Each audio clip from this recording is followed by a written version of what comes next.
ఉంటూ అనేక పనులు చేస్తూ ఈ యొక్క ఆశీస్సులతో చీరాల పురపాలక సమితి చైర్పర్సన్గా కొనసాగుతున్నాను. మరి నిన్నటి రోజున తెలుగుదేశం పార్టీ రాష్ట్ర అధినేత నారా చంద్రబాబు నాయుడు గారు అట్లాగే లోకేష్ బాబు గారి యొక్క ఆహ్వానం మేరకు మన చీరాల శాసనసభ్యులు మా సోదర సమానం ఎం కొండయ్య గారి యొక్క ఆధ్వర్యంలో మరలా తిరిగి తెలుగుదేశం పార్టీ కుటుంబంలో ఆహ్వానించినందుకు మాకు శాసన స్వాగతం కలిగి అవకాశం కల్పించినందుకు మనగారు ఎం కొండయ్య గారికి, ముఖ్యమంత్రి వర్యులు నారా చంద్రబాబు నాయుడు గారికి, లోకేష్ బాబు గారికి, అదేవిధంగా కుటుంబ ప్రభుత్వం పవన్ కళ్యాణ్ గారికి అందరూ కూడా, మిగిలిన బీజేపీ పురంధరేశ్వర గారికి అందరూ కూడా ఇక్కడ విచ్చేసినటువంటి కూటమి నాయకులకు, మరి వేదిక మీద ఉన్నటువంటి శాసనసభ్యులు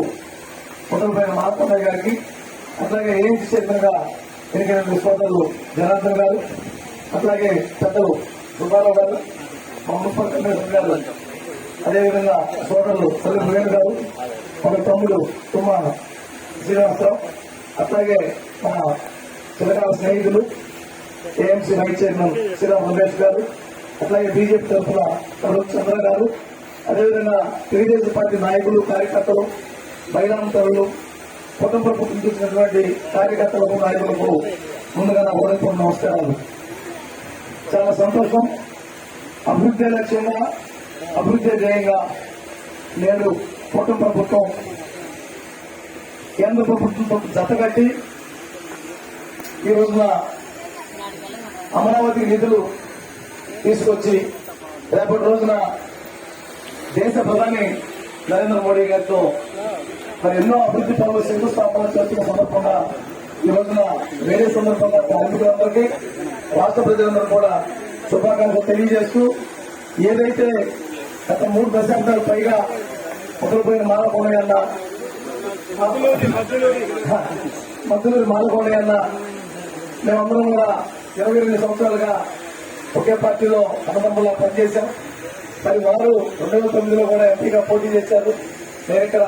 ఎమ్మెల్యేగా పోటీ చేశాం. ఆశయం ఒకటే, ప్రజలకు సేవ చేయాలి, ఏదైతే పార్టీకి మంచి పేరు కావాలనే లక్ష్యంతో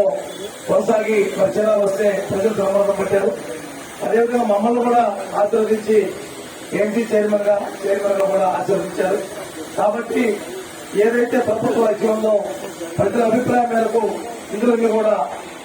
ప్రజలకు చేరవేస్తూ, ప్రతి ఒక్క కార్యకర్తని గౌరవిస్తూ, అందరిని కూడా గౌరవిస్తూ పార్టీని కార్యక్రమాల్లో చీరాల శాసనసభ్యులు మరి ఎంఎం కొండయ్య గారు, అదేవిధంగా బాపట్ల పార్లమెంట్ సభ్యులు చెన్నేటి కృష్ణప్రసాద్ గారు, నాయకులందరూ యొక్క ఆధ్వర్యంలో కష్టపడి పనిచేద్దామని, భవిష్యత్తులో